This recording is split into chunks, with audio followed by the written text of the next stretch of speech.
Hello, everybody. My name's Milan Starcic. Welcome to Freedom Rising, a podcast dedicated to empowering individuals on the journey to personal growth, lasting serenity, and freedom from addiction. Tune in and join the movement. Your journey to freedom starts here. We neither represent, promote, or demote any 12-step program or organization. We are merely souls on the path of recovery with the desire to expand our lives and experiences and share them with you. Hello, everybody. What's up? Welcome to the 131st Recovery Freedom Rising podcast. I'm Milan Starcic with co-host Andrew Normand, my main man, and today's topic is the spiritual principle of prudence. Can you share what this means to you, Andrew, and why you're happy to discuss this here today? Yes, sir. Yes, sir. And it's good to see you, Milan. It's been a little while. Usually we meet a few times during the weekend, and it's been a little bit over a week. So I've really missed you. We've stayed tapped in with each other, but it's different because this is our little cup of tea, man, our cup of Joe, if you will. Yeah. So in recovery, before I came to this recovery process, I had no clue what that meant. It was one of those far off words to me. When I would hear it, it would just kind of fly through my brain. But prudence, man, it's a powerful word. It's a powerful word once you can grasp what it means for you, if you can use that as a spiritual principle in your life, right? And it's making careful, thoughtful decisions, considering potential risks before making decisions, and avoiding those impulsive actions. I know for me, I'll keep it on me.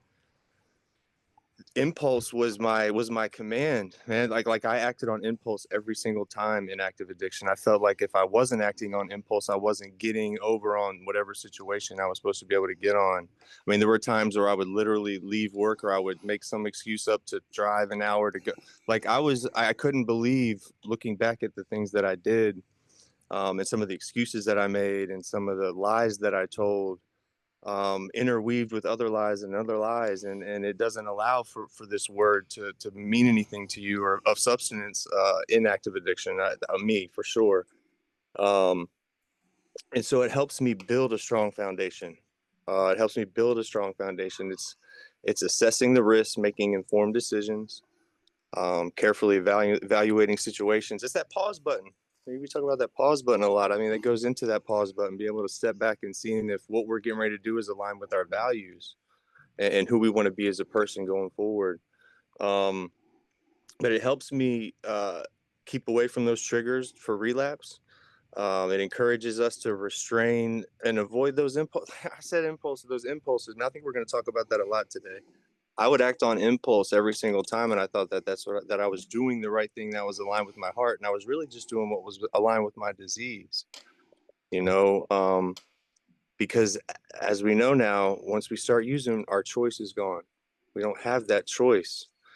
And so when our disease is making all those decisions for us, now we get to make up for that, now that we're in recovery, and we can kind of live by spiritual principles and make amends and ask for forgiveness when properly needed, and saying sorry when we mess up promptly. We'll open it up in the questions. I just want to pass that to you, but that opens it up, man. I love you very much, man. I love you too, man. I'm so grateful to be here together. Yeah, man. I love you. Love you, man. So I also did some definition hunting, because when Andrew asked me to do this topic, I was like, I pictured like a prude, like some girl that I was not going to get to have sex with, and, anyway, so I looked it up. And on this path, I've discovered a lot of things about this for me. Prudence is the spiritual praxis of sound judgment. It's wisdom in action. I love that. Prudence asks us to pause before reacting, to weigh our motives, to consider long-term consequences, and to listen deeply to our higher power before we speak or act. In the AA's 12 traditions, prudence guides group decisions with care and humility. And then in Living Clean, prudence becomes a form of freedom, the ability to act thoughtfully without being ruled by impulse, ego, or fear. For those with long-term recovery, prudence is not about playing it safe. It's about living wisely with purpose and in alignment with spiritual principles. Now, I learned something when I was away at this conference from one speaker, and I looked it up, and it's true. I'm sure you've heard the word trudge the road of happy destiny. inside this. Trudge does not mean walking through something shitty on a cloudy day with mud on your boots. Trudge means to walk with purpose. Isn't Wow. that amazing? Like every Wow. single person I talked to since I've learned this thought it was a negative thing, but Me it's too. actually to walk with purpose. And so Wow. I think me having learned that and then coming into Prudence right now are really well timed because, I mean, if Prudence isn't walking with purpose in our minds and our actions, then what is, right? Yeah, I love And that. so like for me now, I can't wait to trudge through the rest of my happy destiny. That's I beautiful, was man. it was like something that I was like, I ain't walking through the mud. I hate that. But now it means to walk with purpose. Anyway, I thought that was a really interesting thing, and we might as well just fly into the Hey, questions. trudging sounds terrible. I That know sounds because we terrible. Like there's and nothing about that word that makes me want to do anything about it. Like I I don't want to go know trudging through anything. it's like grudge, trudge, mud. And bro, that's what we're doing. We're We walking are with the walk. like I if we know. don't walk with a purpose in recovery, we're not gonna succeed. And that's why now that sentence has a whole new meaning, trudging the road to happy destiny. We are walking with purpose to happy destiny. Like that Bro, means so much to me now. mind blown. I'm gonna be using that word a lot now. It Watch, might I'm gonna be be like it might be my like next thing after the great resurrendering. we'll have I'm, people I'm like gonna be try to trudge Tommy Trudgemore. bro, it's I'll be judged more. People are gonna be correcting us, we're gonna be like, oh no. Polly for no, sir, you're trudging me, blue, blue, blue, and then we're gonna blow their mind. We're gonna do like a double It mind blew blow. my mind. Like it was literally one of the notes I made in my phone. Like I Wow. got a few little key tidbits, you know? You know, when we're going through this recovery thing, we must trudge through this thing. It sounds terrible, Yeah. but we got to do it. We got to do it. We walk with That's really cool. purpose. Yeah. Yes. It doesn't say All right. easy and it doesn't say hard. And it doesn't say happy and it doesn't say sad. And it doesn't say bright sky, dark sky. Just when we have a purpose now in what we're doing. And Yeah. Yeah. I truly have never had more of a life with purpose than I do right now. So Yeah. I feel like learning that just was like awesome. Hell yeah. I'll Hell yeah. happily trudge the rest of my days. Trudging. Is it trudge or trudge? Trudge, T. Trudge. I had that written down. So trudge. Okay. Cool. Trudge. That's huge, man. This will be my new vocabulary. All right. You ready for your first question? Yes, I am. So when was a time in your recovery when you acted impulsively when acting impulsively caused harm, and how could prudence have changed that outcome? So I'll ask you again, when was a time in your recovery when was a time in your recovery when acting impulsively caused harm, and how could prudence have changed that outcome? Well, it one of my one of my largest character defects is anger, and I'm not talking like violent physical anger, but I'm talking like a negative response quickly, and certainly before the Great Resurrendering of March 2025, Woo woo. uh, it was me versus that character defect, and me losing constantly, and and the only times that I have lessened the blow of that defect on my own without surrender, right, is when I walk away and take that time to kind of step 10 myself, like Step 10 Starcic. at this point, before the great resurrendering, stepping away was really the only act of prudence that I had in a lot of ways. It was me being able to step back, see that I was reacting in a bad way, and then to make amends for it. But now I feel that I'm doing a much better job at seeing it coming on. And then I would think that by the two definitions we both just gave, that is acting with some prudence. Yeah. Absolutely. Mhm. Absolutely. That's beautiful, man. That's beautiful. You ready for my answer? Yeah. So, when was the time in my recovery when acting impulsively caused harm, and how could prudence have changed the outcome? This is a good one. This is a good lesson for anybody to learn. If you're like new in this program, like hear what I'm getting ready to say on this part, because it's something that um, it almost burned me to the point where I went back out. But I had people around me that had more clean time than me that went back out because of this. But um, when it comes to being of service, we talk a lot especially on this podcast, about how, service work keeps you clean. Please get in service. If you're new and you're trying to figure it out, just get in service. Don't be nervous. Get in service. Service, service, service. It's a posture of the heart, right? And it's true. All that shit is absolutely true. But doing too much service can put you right back out on the streets, man. Um, there were people around me that were very, very strong that, and I didn't even know that it was because they were over servicing themselves, which is why they went out. But um, I remember my first home group, and I was being of service. I was chairing one night a week. I think I was screen sharing / the main co-host maybe once or twice a week, and then when people would call out or whatever, I'd be that dude. I was like I called myself the janitor. Like I would clean all the toilet, like the toilet bowls. AKA, I would just do all the in between shit, whatever I needed to. Um, but doing too much service can cause you to get back in those old lanes of like being overworked, not being paid for it, and like all these people think that you're that you're supposed to be there at certain times, even when you're not really supposed to be there, and then it becomes a control thing. So it became a control thing for me.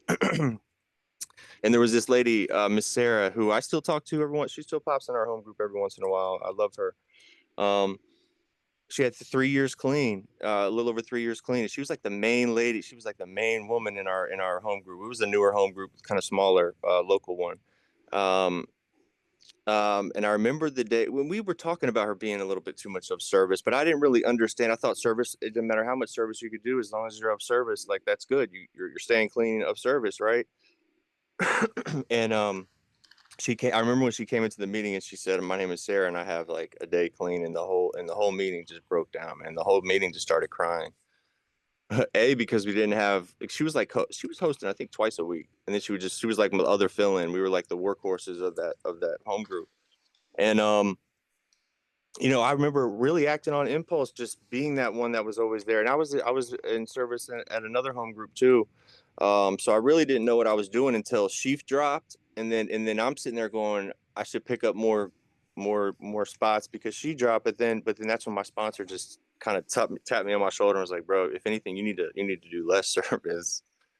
Um, because I had two or three people like her dropped because of service. I see people all the time, Milan. Newer people come in here. We really press them to get in service, but you need to really temper that commitment. We're not here to start a part-time job in the rooms. You get what I'm saying? Like, we're not here to punch a time clock and this be like a job. Like, our service commitments, hopefully when you get to a certain point, you get comfortable with it and you get to that certain level, hopefully your service commitments are going to be something that you look forward to doing. It's not just like, oh, it's the timer goes off and I got to be there and I'm going to go through the motions. Hopefully it doesn't become that, because bro, I love my service commitments. I love the people that I do my service, obviously the fellowship as a whole, but like my groups specifically that I do service for, I fucking love those people. They put a lot of time and effort and stock into me and keeping me clean as long as I have. And so that's a way that I show unconditional love to somebody that I don't have my hands on physically, like you. Like, I mean that not seriously, but like I talk to you every day on a daily basis. There's a few people that I allow into my life, my circle, my tribe, and it's a way for me to unconditionally love somebody else that doesn't know me and I don't know them, from a hole in the wall, who's just coming into our meetings first day and just trying to get the hang of things. They're going to feel that unconditional love from me through service. Um, and on top of that, I'm going to be telling you I love you, and hopefully you're going to you're going to get in here and ride this wave. But it's about getting uncomfortable at first. My head went off track, so I'm going to stop talking. I think I was going off on a tangent, and I think that was God that just went boom. Shut up, boy! You've been running your mouth too much. But I think that's a good point. You can be too much service is not good. Too much of anything is not good, and Balance in life is good. we as addicts, most of us have that super addictive personality. And Mm. so we'll get addicted, and too much of anything is not good. So balance, it's about balance. And that's going to keep this thing even keel for you. So that's my answer. You got a question? I certainly do. I love you. Prudence is not hesitation. It's spiritual timing rooted in self restraint and clarity. How has your relationship with timing and patience evolved in your long-term sobriety recovery? Oh wow. So well, time is, man, time is everything. I've referred that to the to before to this on this podcast, but time is everything. But So timing, timing, but well, yeah. So well, time timing plays and out better patience. if you know how to time things well. For everybody involved, you're going to be better off. But I got to seek clarity too throughout that endeavor, right? And I got to stop and think before I act. It's really about that stopping and thinking before I act. Um, a lot. We're not before I came here. I leaped before I looked. You with me? I wouldn't look and see how far that leap was, and I would leap. I would speak before I thought. There was no thought process behind my mouth opening up. I would commit to things that I couldn't follow through with all the time. Um, and so now, I feel icky when I start doing that. Do you get that feel? Like if you start getting into those always, like I start feeling icky because I'm working a program and like I know I've got paperwork to do if I continue down this icky with this icky feeling. And it's pretty cool. It's pretty cool because um prudence shows up in all areas of my life, my relationships, my relationship with you. It helps both of us set healthy boundaries with each other, and we know what to expect when each other shows up. I'm going to be right on time, Norman. I'm going to be right on time. TC Jones, Step 10 Starcic. You'll be here, and you'll have a meditation ready if I need it because I'm usually a little wanged out when I come in here.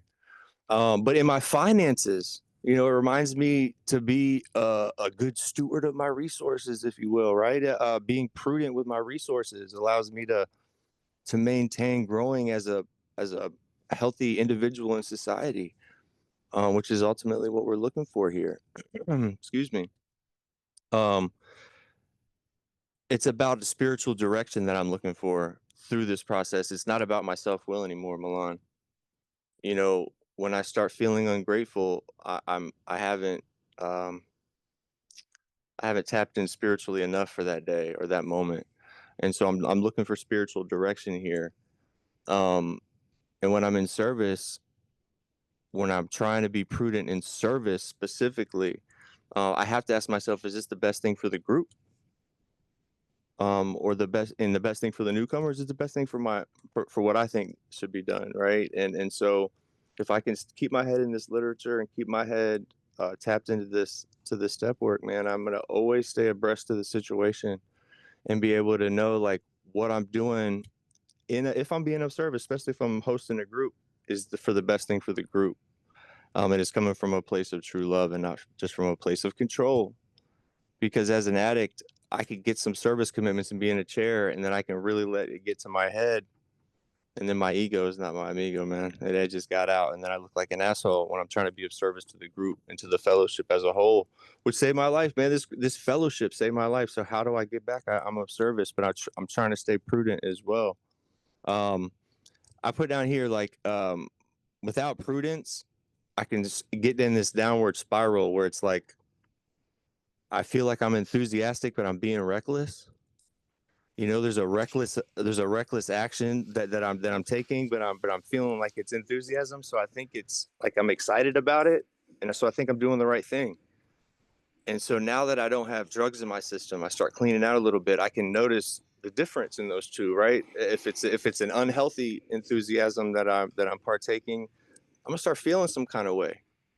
I feel like those all blended together in active addiction. Like it was just that excited feeling, aka when I was getting ready to get over on somebody or whatever I was gonna get my thing, get my fix.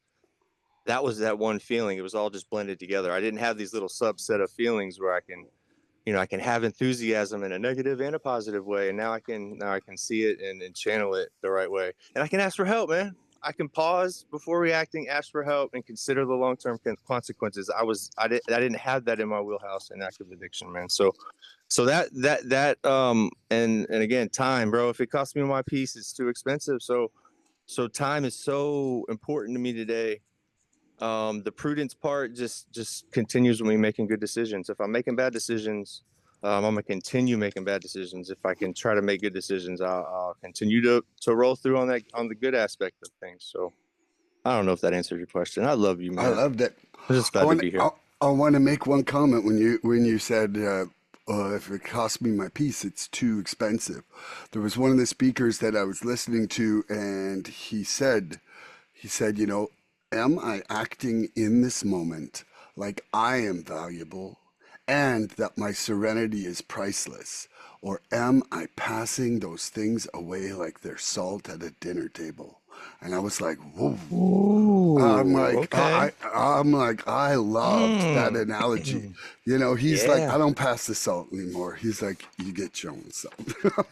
Ooh, he's got salt packets. Here, you can Yeah, have he's your own got salt salt packets packet. for everybody, but Yeah, don't yeah. touch my salt. Don't touch my Okay, salt. so prudence is not hesitation, it's spiritual timing rooted in self restraint and clarity. How has my relationship with timing and patience evolved in my long term recovery? First of all, my recovery is not long term, but it is as long a term as I had, and I'll take it. But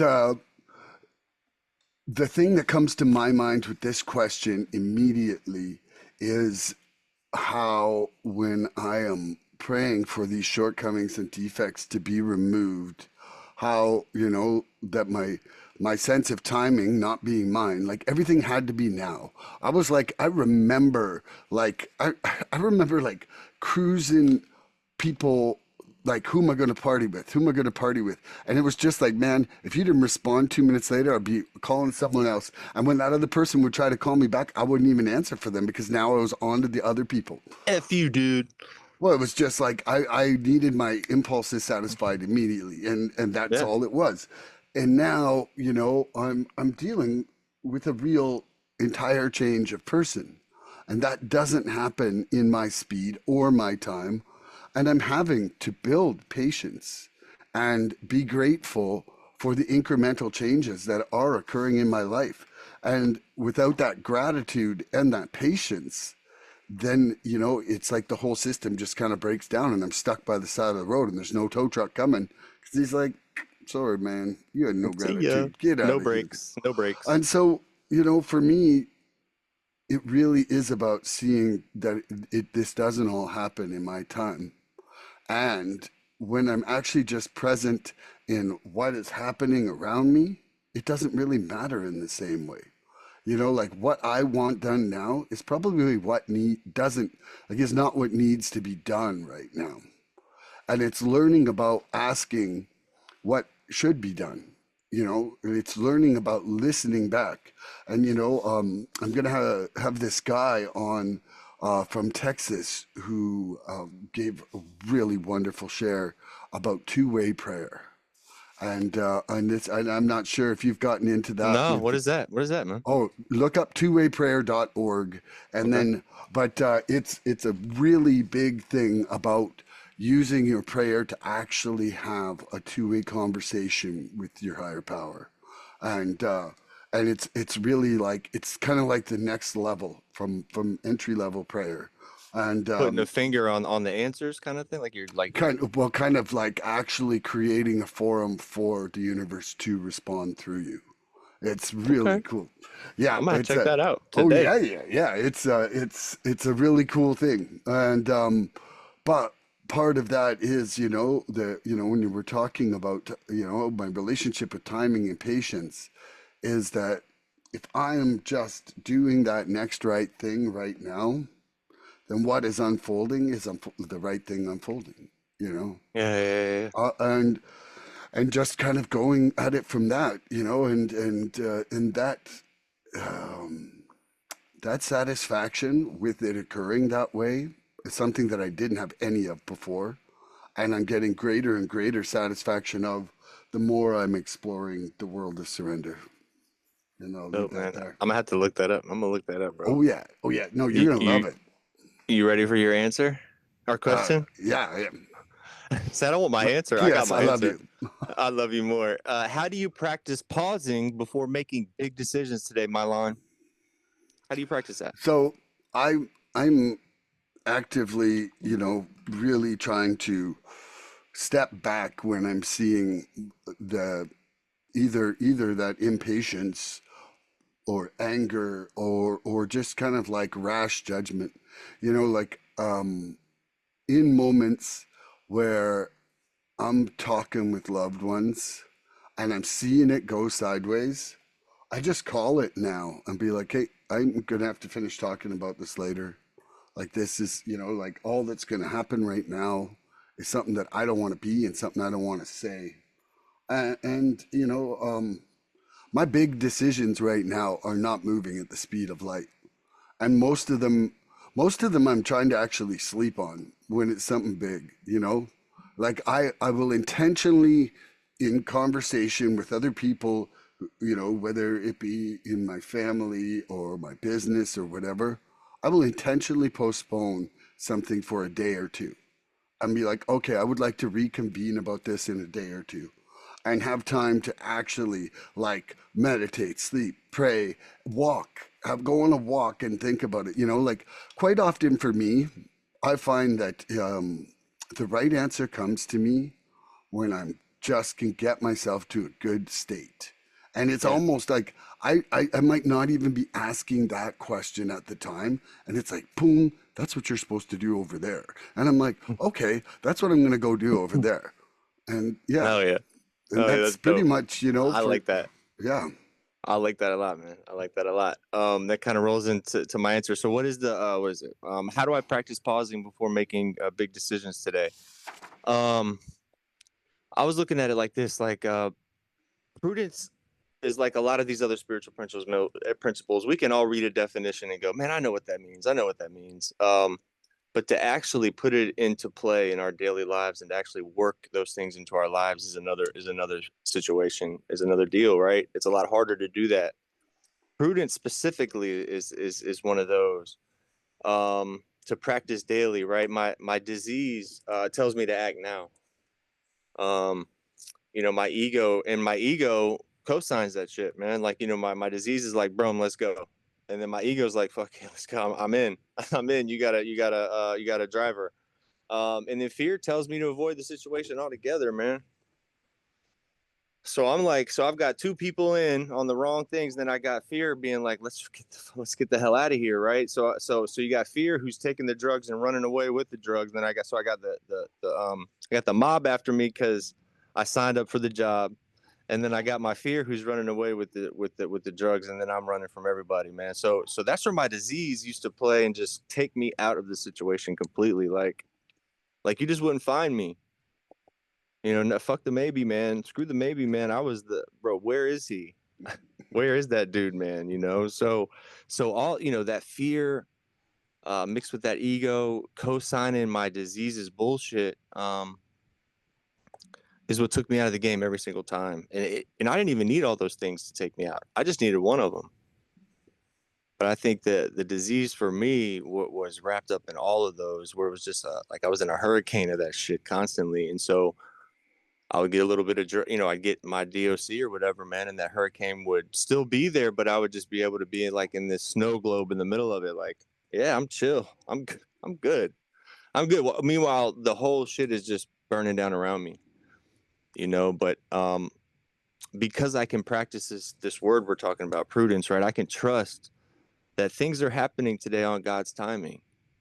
Um, because I pray a lot, man. I pray, and so I trust that the things that are happening on His time. And when I start getting real pissed off, like I'll have real bad days, man, where everything is just not like I want them to be, and that's when I know I really kind of taken some of that disease's will back, where I'm just running around being an asshole, looking for reasons to get all pissed off at somebody, and then to layer that up, right, and then to go for my brain to go, all right, using my or drinking or using might sound a little bit better than to like push through this thing again, because it just is that painful. So it's so beautiful because as we sit here and talk about it, my brain, like I have trained my brain to be stronger than my emotions in that situation.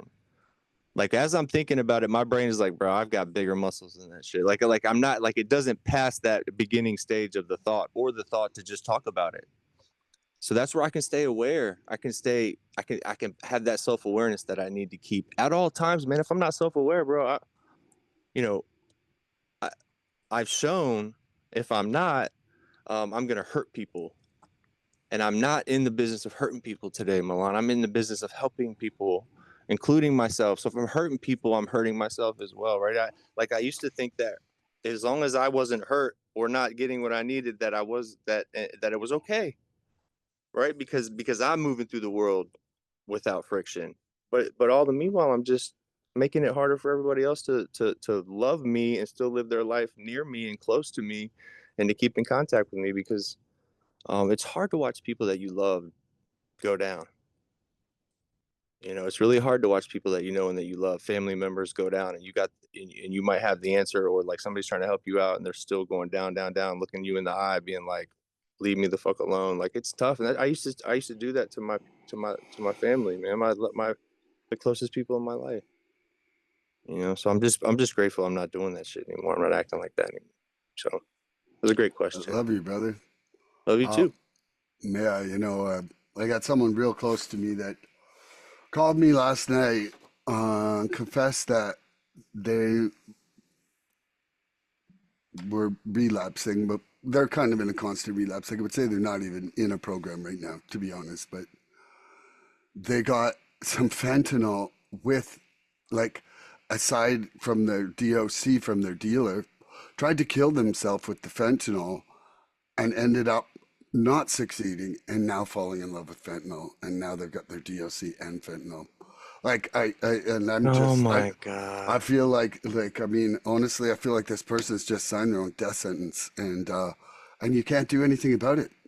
Like I really I am not a suicide specialist, man. I'm not a suicide counselor. Like I'm just unqualified to help some people, and it's just heartbreaking, man. Heartbreaking. Yeah. And there's nothing you can do about it, and they're like, I've got yeah, it's tough. It's tough, man. I'm sorry I you're going wish through he that. could love himself 1/10 as much as I love him. You know. We all love Okay. him. We all love Next him. question. To act with prudence is to honor both our values and our vision, not just our immediate desires. What recent decision required you to choose principle over impulse? Um, if you go to business meetings, y- you'll have a lot. I'm laughing You'll have because a I've been. lot, bro. You have a lot. So go to if you really want to know the inner workings of this thing, please go to business meetings. You'll be able to have all the opportunity in the world to practice every one of these 100 spiritual principles we talk about on this program. Um, but prudence in those meetings is tough, right? Because people act unaccordingly, or they're brand new and they just don't know what was going on or how to handle themselves in business meetings, and a lot of people don't really even know uh, really what the business meeting is for. People think we're just there to vote as a popularity, like we were in high school again. Like we're gonna vote on the coolest thing to put in the hallway, like like whatever it is. But that's not the case, man. Our job in these business meetings is to channel God's conscious through our group efforts, and to channel His will through the group decision, and it's based on these principles, and coming together um, in a like-minded effort to keep the doors open and to help spread this message that any addict can stop using drugs, lose the desire to use, and finding a new way to live. And these meetings are the best vehicle for that. And so business meetings, um, there's been a few times here, even recently, that things have been either put on or taken off of the table, and people in a business meeting, at least ours specifically, when it's the open forum, people can bring up something to talk about, that can be put through like that sometimes, whether it's taking the wheel off on a night, on a speaker night, like little things like that. And then before you know it, like one of your favorite things, the wheel on certain nights could be not even an option. When I mean a wheel, just like a topic wheel as topic inspiration for a Mm. meeting, and that's what I mean. And so I just have found myself like in business meetings where I just turn down the volume when I know that there's not like a big thing, because I get really upset with people with a lot of time coming in and just acting a fool in our business meetings.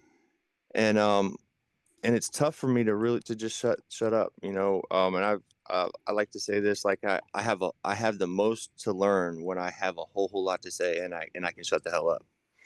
And so that is where I practice prudence, is in business meetings. I can't. There's so many things that I have been able to practice that, even collectively as a group, as a small group behind a group. We're like, what is this girl? What is she doing? She knows, like, what is her problem? But I pray, and I give it to God, let go and let God, and I understand that like everything that's happening is going to work out the way it should. Because man, I'm a man of God today, man. I know God's got me. And so, you know, we pray in and pray out at every one of these meetings, including business meetings, and we have 12 concepts. You know, we should talk about that. Everyone, you know, sprinkle that in there. The 12 concepts are why this service structure works well, right? We have the traditions as a group, and then you have the concepts, which is kind of oversees that. So it's something to dip our toes into if ever it comes up, you know. But it's what keeps that service structure right. And so I suggest, if you haven't read those, there's 12 concepts too. I suggest you read them. Oh yeah. Right on, brother. So to act with prudence is to honor both our values and our vision, not just our immediate desires. What recent decision required me to choose principle over impulse? So the one thing that popped into my brain from this question was I was down at the conference and I was blessed enough to be there with my daughter. And How was that, man? That's awesome. dude, it was it was honestly the most epic spiritual experience of my life. But one of the things that I have to say that there was a million times when she was growing up where I chose to respond and party with other people where I might not have coordinated with my family, right? And I'm Yeah. I'm 100% guilty of that, and that was wrong. And so there was people from my groups, people that I met from down in Mexico. There was other friends who were showing up, and they were all trying to kind of I want to say meet up with us. I was going to say hijack my day, but they're nice friends, and they weren't trying to hijack, but they were, we didn't have plans, and then all of a sudden it'd be like, hey, let's meet at 4:30, and it's 4:15, and it's kind of Yeah. like, Yeah. dude, if you don't think you got your day planned out by then what's going on, right? You feel bad for saying no, all that whole thing. Well, but my impulse was to people please. My Yeah. Oh impulse yeah, from my yeah. whole life was people please. Like, I absolutely would not have let one of them down. In fact, I would have met up with all of them with old Milan and sacrificed my entire state of mind. And this time, with my intention, with my integrity, with my everything, I wanted to make her feel number one. And our whole time there was it was her and I, or her and I apart. Like, we had great rules about each of us going to what we wanted to go to and meeting up. And it was amazing because one of the first times where there wasn't a resentment for us not doing things together, but when we were doing things together, it was like everybody else, screw it. And so it was amazing for me to see that I could turn off that people pleaser and actually act with prudence for what was better for the growth and the healing of my relationship with my daughter. And it was and I'm not saying this to have a parade right now because I've already had the parade in my heart. I don't need other people, but I'm really happy that I could have, what is it? They're living wisely with purpose and in alignment with principles. I really, my purpose was to heal with her on that trip. And a lot of that occurred in a way that I'm so grateful for. Beautiful, man. That's beautiful, man. I know we talked a little bit about it when you got back, and I'm just glad you were able to do that and have that time with her. I saw your pictures on Facebook too. Y'all looked really, really happy. Like you're all having a lot of fun. It's really, really cool to see that, Dude, man. next one's in St. Louis. I know that you're like, oh, I'm an A, but dude, you gotta come, man. 5 years from now, Oh, you. it's an A. Oh, it's an AA one. Oh yeah, yeah, but dude, Okay. Like, I mean, just like bend it like Beckham. It's Come do an about NA1 here. Come to NA1 when it comes here. I'll come to one when it comes up there. I'm gonna figure it out. We're gonna figure it out. I'm gonna have no, dual the next citizenship AA one's eventually. in St. Louis. It's going to be gigantic. Like When is that? in 5 years. So we got Oh, well, lots of no. time to plan. Yeah. I have plenty of time to get bisexual at Plus, that point. Kentucky's way closer to St. Louis than you are. Is there somebody else on this podcast you're talking to? Oh, somebody else lives in Kentucky. Oh, damn! I thought it was. I thought it was just us. I thought you were I Kentucky live in Fried Virginia Beach. Chicken. I I live thought in you were. Virginia Beach, man. I don't know what you're talking about. I live in Virginia Beach, born and raised. You're Hey, gonna I be live in my the state for Kentucky Fried lovers. Chicken, my Virginia is for KFC. lovers. I've shown you my license I plate. know. Virginia is for lovers, man. So, you ready for my question? I Yeah. miss you, man. I miss you, man. So, what role does your higher power play in helping you practice prudence? You know, my higher power is like really right now, as often as I can give it away, is running the ship. It's helping me change to be acting, excuse me, inside these spiritual principles versus just acting out on defects.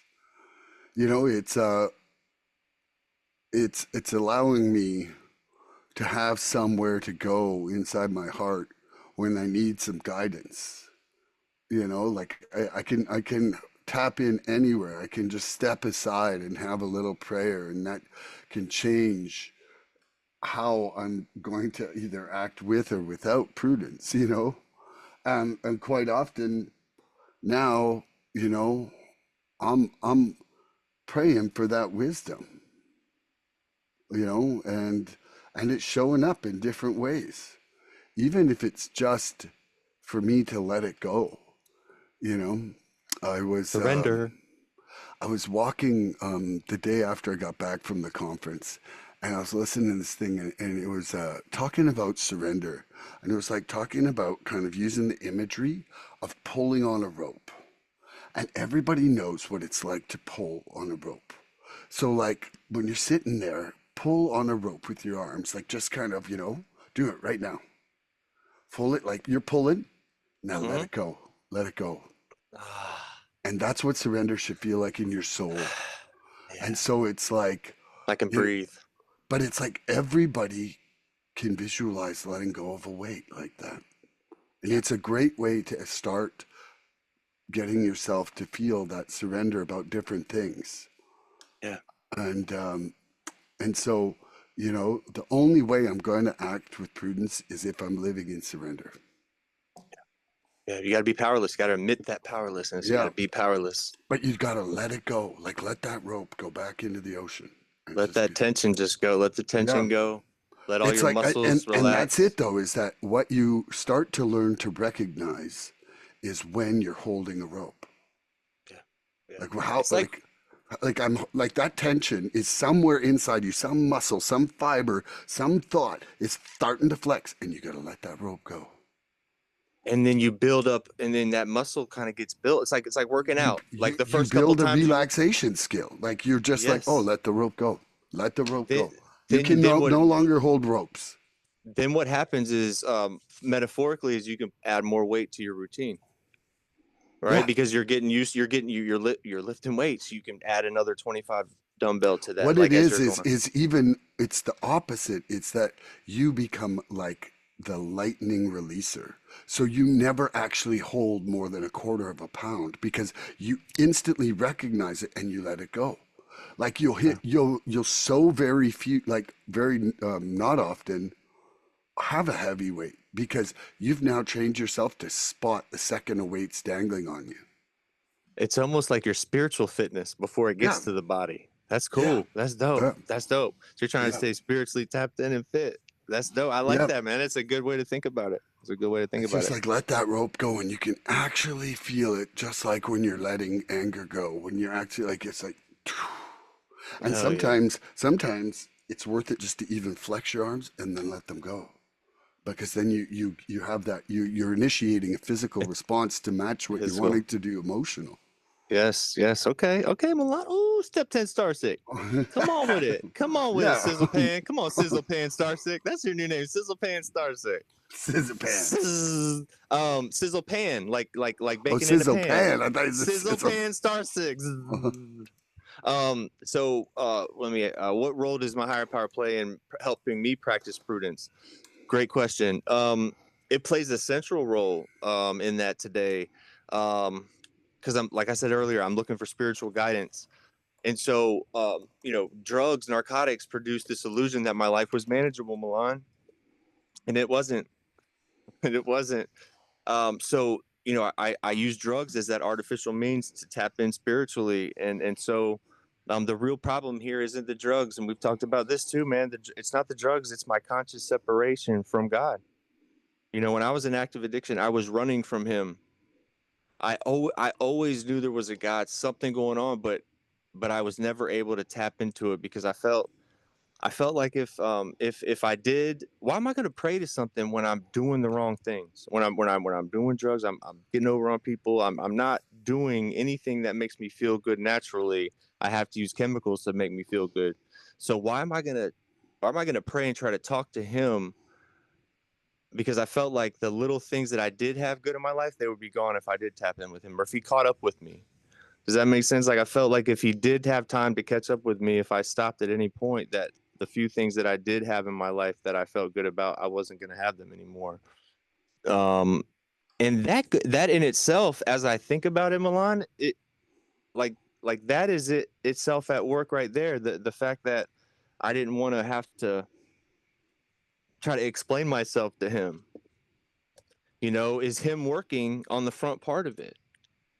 If you really think about it, like it was me training myself to be right with Him, and knowing what my relationship with Him was going to be and ultimately entail in the long run, not just this thing that I'm running from until I get pulled over by the cops, and then I'm praying to Him. Right? I haven't talked to Him for years, and then I get pulled over by the cop, and then He's my best friend now, bro. I'm in His back pocket at that point. God, give me. Please, He's your God, let this god dude. of desperation, not your gift of Bro, desperation. my God, it's exactly right. But please let this cop be having a good day today. Please, God, let him not find the drugs in my trunk. You know, like that's a foxhole prayer, and that is not what that relationship should be. I challenge you, if that is what the relationship is, please keep coming back to these rooms and find that God of your understanding that you can wake up and look for guidance from before you start your day. Not when it's hot outside and you want it to be cooler, you pray to God, right? Like get up and pray to keep these things, the breath that you're breathing, and those things in prayer will change for you, in my opinion. Um, so it's no longer that foxhole prayer. My relationship with Him is ongoing, and it's not really even just a relationship; it's a commitment. Um, it's a commitment to myself and to Him. Um, because I'm having all these good feelings and I'm feeling all these good things on my own accord now. Like I don't need substances or drugs to make me feel excited. I get up and I'm actually excited because I realize I'm not a drug addict anymore, and I can go to a meeting and get some fellowship for nothing. I don't need any quarters in my pocket. You know what I mean? I don't need to go to the arcade. I can just get on a meeting. I can go to a brick and mortar and I get some fellowship, get out of my head, and know that my day's starting off right. Right, I'm gonna pray in, I'm gonna pray out, I'm gonna get tapped into Him. I don't even need to know the language, man. I can go sit in that room and get loved on. Because of no other reason than like I'm a drug addict and I have the desire to stop using drugs just for today. And we all greet each other in here as if we were all in that same badass car accident, man. You and I, when we met each other, that's how it was, literally. We greet each other, but then we continued that conversation with like, hey, bro, like, how did it feel when we got in that accident? Like, what is your arm like? How's your arm work now? Like, it's nice to see you 6 months. Like, we kept in touch with each other after that accident, and we became very good friends. And you're somebody that I'll know for the rest of my life, hopefully. I Yeah. don't doubt that. I don't doubt that. And I will be in Canada one day. I will be up there. I will be on this podcast, sitting in that room, Woo. that PW Walinda was. P Dub. Yeah. Love you, brother. Love you more.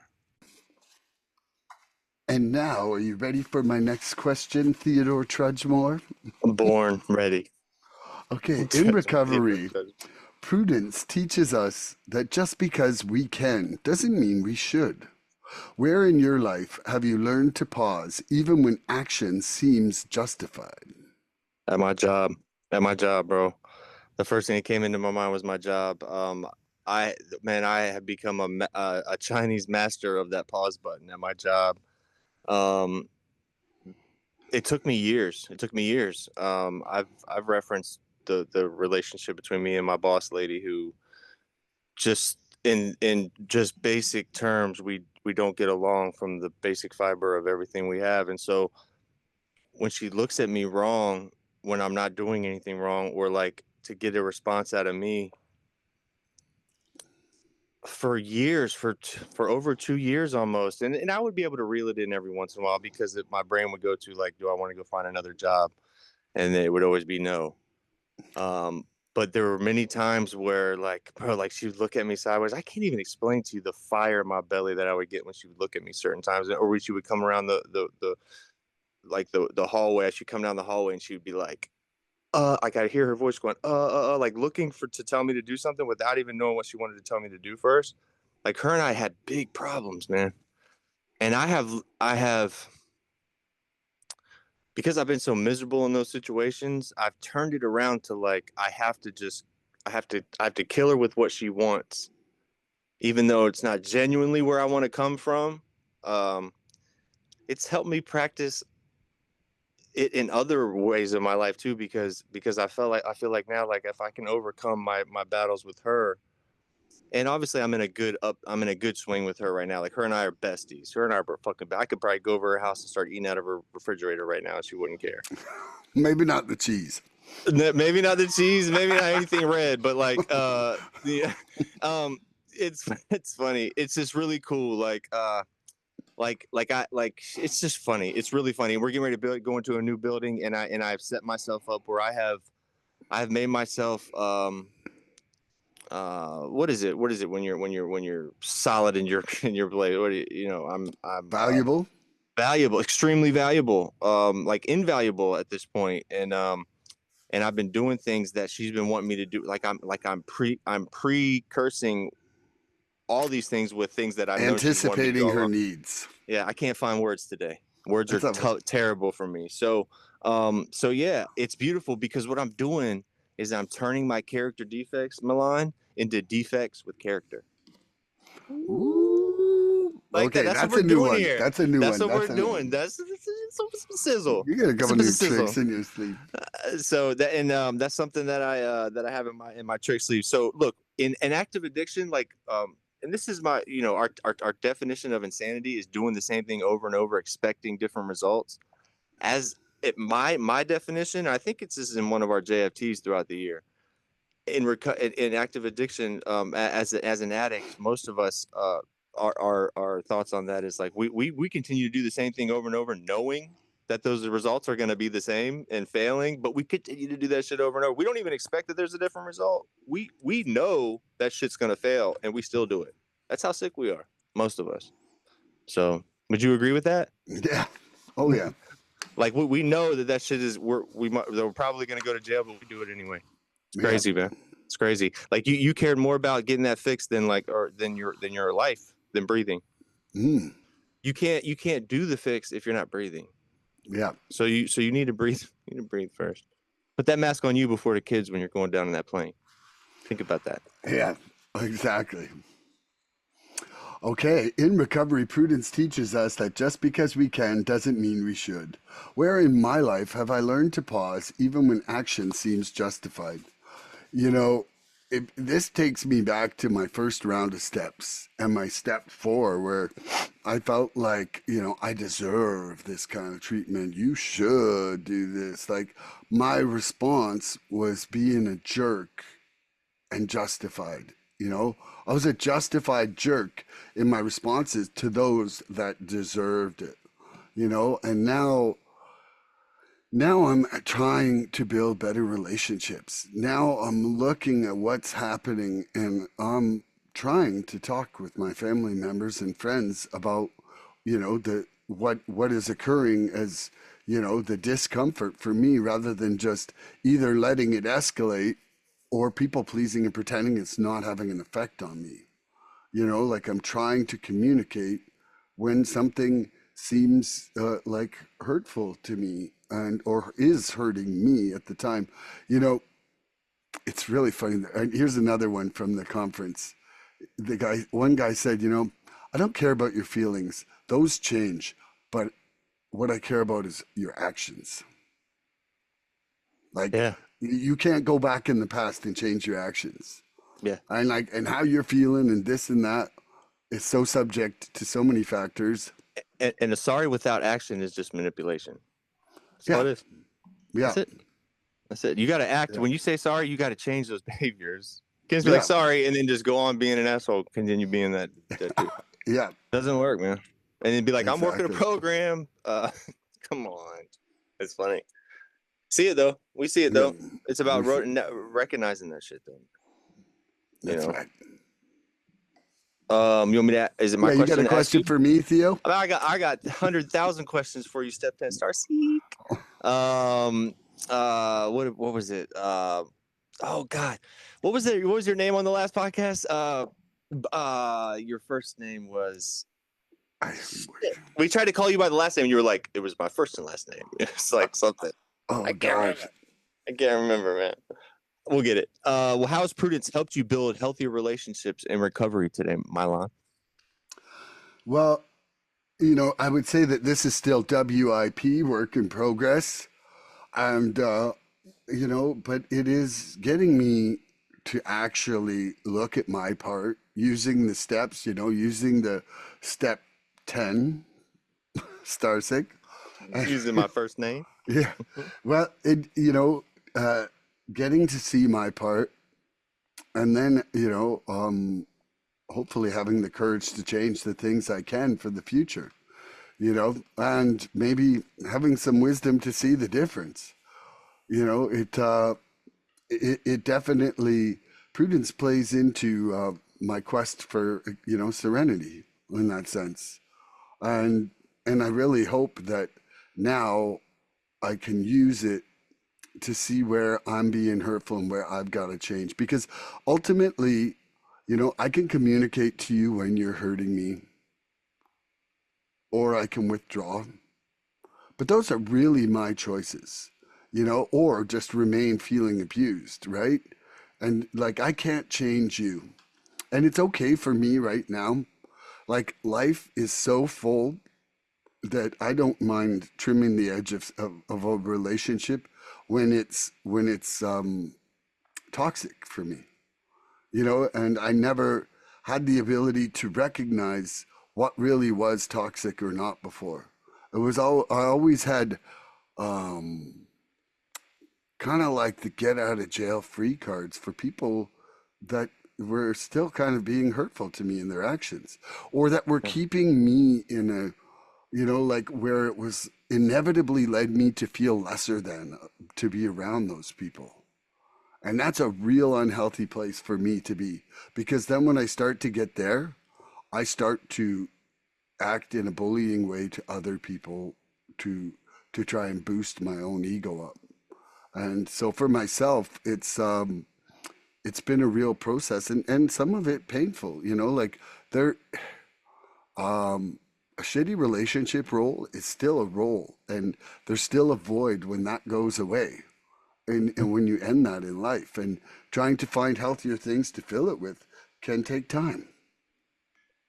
You know what that reminds me of is when you were saying that it's like when you internalize those feelings instead of talk to that person man to man and say, hey, this is how you're making me feel. It's like when it's like if you're friends with somebody and they get in trouble and then you go do the time for them breaking the law. Yeah, It's yeah, like you go to jail and you do the years even though they did the crime. exactly.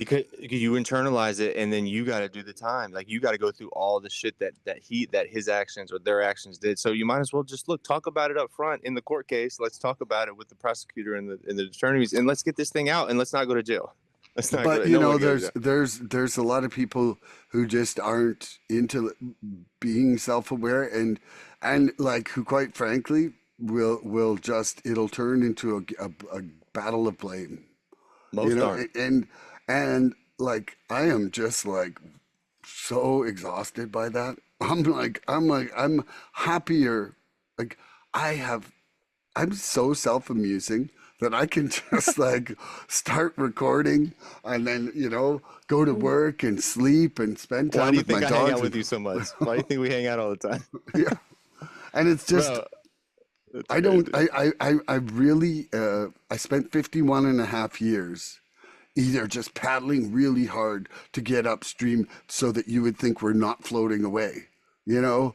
But I'm just, that people pleaser part of me is just fatigued to the point where and I'm happy about that. It's just that, after half a century of spending my time trying to please other people, I think right now I just want to get some peace.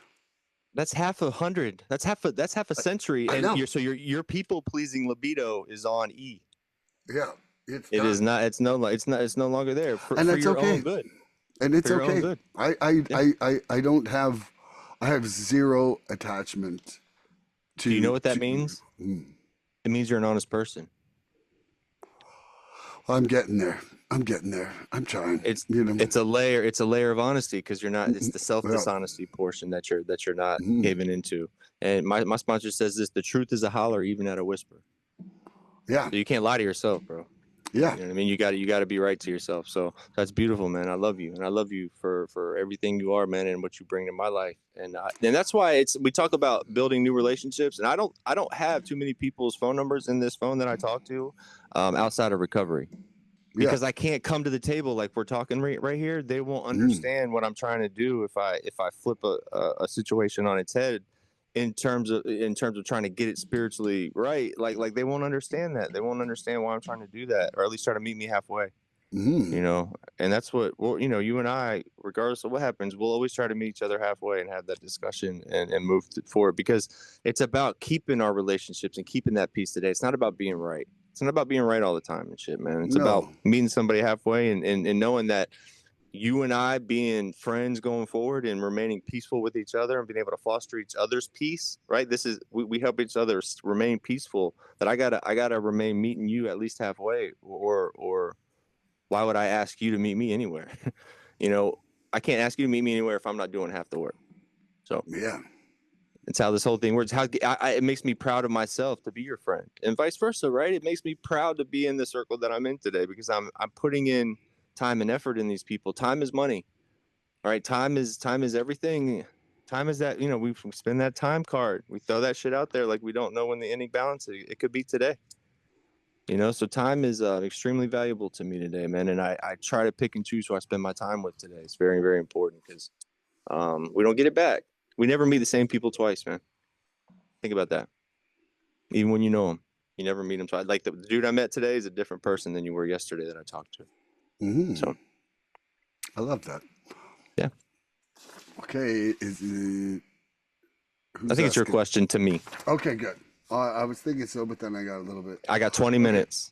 Okay. You got 20 minutes. I got Okay. about 20. That means 25 ish. I just, Oh, I had okay. about a buck 40, buck 30, 40 So I've for. got 5 questions left. Do you want to switch to lightning round now? How Hell many yeah, let's do. Because questions I you got a, bu- got? I got a, I got a bunch. I got like 3 or 4. Yeah, I got Okay, 4, 3. let me pull up the timer here. You go Everybody first, out son. there, get ready for the lightning round. And this Dun is some dun high speed dun. Bum, sobriety bum, here. bum, bum, bum, Okay, bum. in long term sobriety, prudence often shows up as quiet choice to preserve peace over proving a point. What's one situation where you've recently chosen silence or patience over reaction? Wow. I do it a lot throughout the day, but major things. I'll go with this. We just had a business meeting, and I chose, we change up requirements for being of service for certain areas, and we've made certain positions, actually trusted servant positions. And what I did is, the whole time I was praying, and they when the votes were going, it really, what either way, I wasn't too invested in it, so I understood that it wasn't a super priority to me, man. And I was able to kind of practice prudence, put my mind in other areas of my life at that point, and know that like the traditions are good. Like I'm gonna vote where my heart is, and I'm not gonna be too upset with anybody on their personal decisions. Um, and so I just, man, I'm trying not to suffer anymore today, man. If I focus on the hurt, I'll continue to suffer. If I focus on my lessons that I'm learning throughout these things, I'll continue to recover. You with me? And so, I no longer let my past enslave me, man. I'm okay with other people's viewpoints today. And so I lean into the group, man. The group is the ultimate authority. So love you, man. Love that. Love you. Love you. Okay, so what's one situation where I've recently chosen silence or patience over reaction? So what I have found myself to do is I start imagining I know the motives of family members that I live with. And so then I will see the start of something and I'm shooting it down before it even is like initiated. And so what I'm trying to do is be silent and trying to rewire my brain to not see it as some like affront against me. Like and like actually just let some situations unfold to see what other people's intentions really are instead of assuming that it's something negative against me. And it's been something that I think I probably had that supplanted for most of my life in seeing it like me versus them, and instead of just saying, hey, what are they bringing to the table? Yeah, man. Yeah. What can I learn from this? Yeah. Cool. So, what's one area of your life today, Milan, where you struggle to practice prudence? Well, in my ability to pause before reacting, like that is still, I'm still working on surrendering that. And it's really interesting. Like since really trying to dive deeper on this surrender, and actually a lot of things that I've heard from Michael Singer, in his surrender experiment, I have a lighter feeling in my whole life right now, like just a more buoyant thing, where like I'm not saying I'm perfectly centered all the time, but I am way more centered than I've ever been at any single point in my life. And so, I know that there's some kind of progress, and I'm grateful for it. Beautiful. That's beautiful. So, where is one area in my life today where I still struggle to practice prudence? That's pretty easy. Financial decisions are kind of tough for me still. I find my disease coming out in other ways, man. Um, I'm a shoe guy, man. I got a lot of Jordans. I got a lot of like I was a basketball player growing up, so I have like, I'll show it one time. I got like a whole Foot Locker room. Like I've got it's a problem. It's a problem. So I find myself activating those serotonin levels because I work in a mall environment, so I'll just be hopping around on lunch, and then I'll go into the shoe store, and then they'll be on sale, and just because they're $30 less than they were last time, like I'll pull the trigger just to do it because I get some instant gratification out of it, and I've realized I do that so much that like it's becoming a problem where I'm having to do paperwork on it, and that's okay. You know what I mean? Like that's okay, right? Some people have the eating thing. Some people eat a lot. Some people, I've got to. I'm tackling the quit smoking thing, and I got to tackle impulse buying, man. Impulse buying shit. I'll just buy cool shit just to buy it, just to have it because I feel like I need it. Yeah, Stupid. you know what, dear? I've had that same trap. Whoop, I started there. Okay, so here we go. Prudence does not fear risk. It respects alignment. It asks, does this honor my growth? How do you evaluate risks now compared to early recovery? Well, the first thing that came to my mind is I do step work.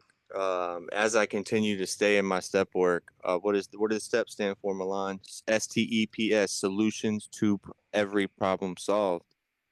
It keeps me abreast to my current spiritual conditioning, and it allows me to make confident decisions going forward, knowing that I'm gonna try to help foster my healthy relationships and continue them going forward. Continue my relationship with myself, my tribe, my God. Um, you know, I don't want to die because of this disease, Milan. I want to die with it. It's not going anywhere. my literature tells me this thing ain't going anywhere, but I can arrest it. I can throw that bitch in jail, and I can eat the key if I want. You know what I mean? He'll never find that key if I eat it. So, actually, it might come out and yeah, I don't want to eat it. I'm gonna get rid of it. I'm gonna throw it in the lake. I love you. I love you, man. That was silly. I love you too. Okay, how do I evaluate risks now compared to early recovery? Compared to early recovery, first of all, everything was about staying straight for the first few months.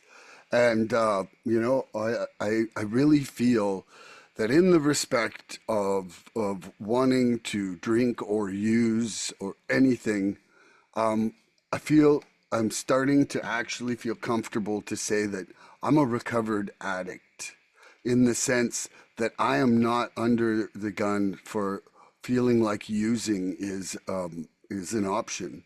And so now what it is for me is that I'm using these tools, and the risks in my life these days are the risks about what is happening with my program, what is happening with my relationships, what is happening with my surrender, what is happening about my relationship with my higher power. These are the things like I now want my serenity to be valuable and don't want to pass my salt. Ooh, Sizzle 10 Starcic, boys. Yeah. How do you all right, I've got another one for you to sizzle on. How do you balance taking action without being I'm a dumbass. How do you balance taking action with being prudent and not falling into procrastination? So this year has been a year that I've really tried to focus on a lack of procrastination. Like if I have something to do, I'm really trying to do what I can with it. And so part of it is that in my actionable steps, I'm trying to think a few steps ahead. Like in things that are like my goals for myself, for my business, so that I have less. Like you were talking about big decisions happening in a business meeting, and I just had that happen in one myself. And one of the things, it's like I'm creating an agenda like you would for the business meeting. So now when I go to this next business meeting with this group, everybody has to submit their agenda the meeting before, or it's not going to be on the table, because I'm not getting forced into big decisions without reflection time. Beautiful, man. Man, you are the boss today. You are an OG. Like you just come to drop in the mic drop a. All right, so how do I balance taking action with being prudent and not falling into procrastination? Um, well, I have to remind myself that it's about taking the right action and not no action. Like if I'm avoiding something out of fear, um, I have to take a step towards that. Man, the magic I'm looking for is in the work I'm avoiding. Right. So a lot of time it's just me not wanting to tackle or address some kind of emotional situation. Um, Again, I'll just not like I used to not act. So now I at least act somewhat in the right way. And then if I don't know how to act, I have people around me that I can ask. I can call a plethora of people um, to ask. And so um, I don't even know what I wanted to say this. This is totally off topic. Recovery is like sex. If you don't enjoy it, you're not doing it right. So, so have you ever heard that? I Yes. had that written down. I wanted to say that. I know I forget to say that if I didn't just come out and say it right then. I needed to say that. And uh, my sponsor says this: freedom is not free, bro. You know what I mean? So yep, I agree with that 100%, man. Freedom is not free, but it's delicious. it's delicious. It's that pain, that misery, all that shit that we suffer coming in here is what we pay for freedom. So Okay, so here we go. The mature voice of prudence whispers where our ego used to shout. What area in your life has been softened by the steady influence of spiritual prudence? fuck, man, I'm engaged. That my walls on that. I didn't think I would ever let down my guard enough to be able to let somebody in my life in that capacity. And so, um, I could see the ring on your finger. It's like, bro, it's a it's like, beautiful thing, man. It's a beautiful thing. It's scary, but it's beautiful. It's something that I'm really, really excited about You in a both good are way, nervous beauties, and man. excited. You both are beauties. We love you, man. We love you very much, man. And so um, I don't even know what the question was, but I got to remain humble. It's thinking of myself less, not of myself less, right? It's thinking of less of myself, not of myself less. And so my sponsors taught me humility, and I lean in love all the time, man. But I'm not really thinking about how sick anybody else is today. If I'm thinking about how sick you are, I'm in a relapse. If I'm addressing how sick I am and my problems, I'm in recovery. So I got to stay in that lane. Love you, man. Love you. Okie dokie. So, what area of my life has been softened by the steady influence of spiritual prudence? Gosh, I mean, there really has been so much, but one of them that really warms my heart the most is the reactions between me and my family members on a day to day basis. I feel that there is more understanding between each other and more respect for each other than we've ever had.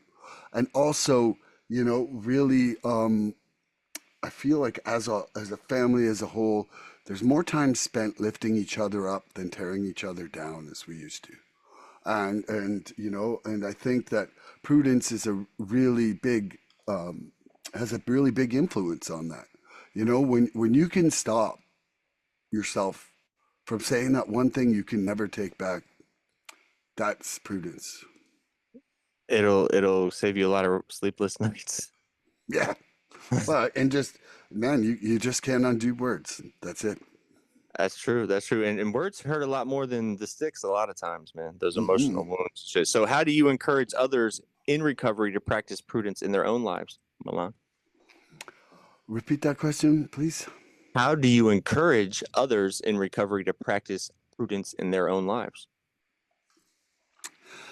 I think part of it for me is time I spend with my sponsees and conversations that we have, the step work that we do together, you know. And also, like I've said it on here before, there's a couple sponsees where we're literally talking about a spiritual principle each day and how we bring that into our lives and our understanding of it. Like we can't build wisdom without life experience and learning. And so, and one of the things that it's like, I can't build wisdom in a bubble. It has to be with real people, real experiences. Like I can be like Buddha sitting on a mountain and then throw me in a room of people that make me a jerk and I've lost it all, right? Like it has to Mm. be real life application of knowledge to be wise. You got to give it to be able to, got to give it away to keep it too, you know? Yep. So how do I encourage others in recovery to practice prudence in their own lives? That's a good question. When I came up with it, I thought I like to answer my own question. I like I encourage people to practice prudence in the way that I conduct myself. I've really, really come to understand that it's how I live my life today. It's how I can inspire others. It's not about being perfect on who I think should be perfect internally, um, but it's people pay attention. They people love what I say most of the time, but they pay more attention to what I'm doing and how I'm acting more than what I say. Do my shoes yes. match the walk? Does the audio match the visual? And so I learned over the years that that's the way it is. And so, when others see me pause before I speak or pray before I act and seek guidance before my decision, that often sparks a conversation on how they can do it the same way that I'm doing it. How's that dude loving like that? How does that dude love like that? How did he come to have those things in his life? How does he have that confidence and he's in these meetings? And look, we love talking about ourselves on the line. Come ask me. Come ask me. Mhm. I'll tell you all about it. I'll tell you all about how I did it. But you got to be able to be willing to do the work, though. You know what I mean? So I'm an open book test, but you got to have a lot of pens because you're going to go through a lot of ink. So And so through prudence, we learned saying no can be a sacred yes to something deeper. What boundaries have you learned to uphold in order to protect your peace and purpose?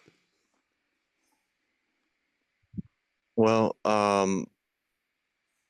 I'm man, boundaries. I protect myself from anything that is the way my old life used to be. It's about not putting myself in those situations. I've really surrounded myself with a good group of people that don't, they're my gatekeepers. Y'all are my gatekeepers. This program is my gatekeeper. It doesn't allow any of those outside sales calls to come in and get on my table. I don't need to field the sales calls. So I've surrounded myself with a really, really strong group of people, um, that we can't do this alone. That's something that you need to know right in here, that you can't do this thing alone. You've been trying to do this thing alone for a long, long time. And so that's why you're here, is because you're trying to do it alone. And our own best thinking got us here. So now embrace that shit and go, okay, I'm an addict and I can be better knowing that I have this disease, and I can stop using, and I can gain some spiritual principles in my life, move forward as a better dude, lady. Love you, man. I love you. What boundaries have I learned to uphold in order to protect my peace and purpose? The first one that comes to mind, and it's probably the only one I'm going to address right now because it really has been a big fundamental shift in my life, is elimination of the pity party. I do not want to be part of a pity party. I will not uphold that as a valid conversational tool. I will not come to a pity party and lament the amazing life you have that you have no gratitude for. And I don't want you to lament mine. I cannot fathom going back to such an ungrateful existence. And I really, right now, am so focused on building gratitude in my life that a pity party really, it's like it destroys my peace and my purpose. And I just Yeah. won't go there. You know what it reminds me of? Have you ever seen those shows, the Sweet 16, like super Sweet 16 parties when you were growing up? Where they used to have it on MTV, where they would spend $1 million on this kid's super Sweet 16 party, and then they wouldn't get him the right Benz or whatever, and the whole thing would be shot. It's like the pity party. I can see you like the Sweet 16 Step 10 Starcic pity party, like Oh like like man, I was the carrying you prince of in. pity. I'm like, hey man, you want pity for me? Hey man, Room kids for want pity this everybody. year. Room for everybody in here. Come Everybody, on, come what went on. wrong today? Come Yeah. on, I gotta hear you Hey, say. hey, I want everybody to remember this. Recovery is like sex. If you're not enjoying it, you're not doing it right. Come on. I Okay, love you you, got bro. another question? Are you out? No, that was my last one. I thought Okay, we were I got ending one on that. more. I got one All right. more. Freedom rises when we no longer chase every opportunity, but instead wait for the ones that are truly right. Ooh, he's got a Mrs. Right now. How Thank has you. your willingness to wait for spiritual clarity shaped your current path? Um, Pausing and waiting for the right answer on God's time has been everything for me. It allows me to understand that when I make mistakes, I'm not a bad person. I'm just trying to be a better person today than I was yesterday, or that I was in my active disease. And now that I am spiritually tapped into him, if I make that wrong decision, he wanted me to, and he wanted me to learn a lesson out of it. And I'm so so so so so grateful for that. But through the pen I see the light, man. I do a lot of writing, and that's where I'm going to get freed up, is through that pen. I do a lot of writing. And today, guys, I would much much rather be sitting in a Narcotics Anonymous meeting thinking about using drugs than sitting in a trap house or a dope house thinking about being in a Narcotics Anonymous meeting. That's two totally different sides of life. And so I'm okay with being in a meeting thinking about using drugs, man. It's okay to be that person today. I love you. I love you too. Okie dokie. How has my willingness to wait for spiritual clarity shaped my current path? Man, it is my current path. It hasn't shaped it. It's the way that I walk every morning, the way that I'm addressing my day and my prayer. It's like I am 100% spending most of my time seeking spiritual growth right now. And it's it's I'm looking for that two-way street that hopefully that two-way prayer is going to bring into my life, and learning that I am not the puppeteer of this universe, and that when the things come to me on the correct time, it's generally a lot better than even I could imagine. I want to say that I'm super grateful to be back at this with you, brother. It's been too Love you, man. long. And you got any closing statements here? No, I love you, man. Just no, that's it, man. I love you very much. I'm grateful to be here, man. Okay, everybody, tune in next episode for more recovery fun. Bye, Because guys. we love you. Love you, man. Please help us help others. If you've liked what you've seen here today, please subscribe and share this podcast and help us get to 100 followers. We're looking for interaction with our audience. So please email recoveryfreedomrising@gmail.com or contact Milan, South Okanagan, Starcic on Facebook with questions, topic suggestions, or just comments. We'd love to hear from you.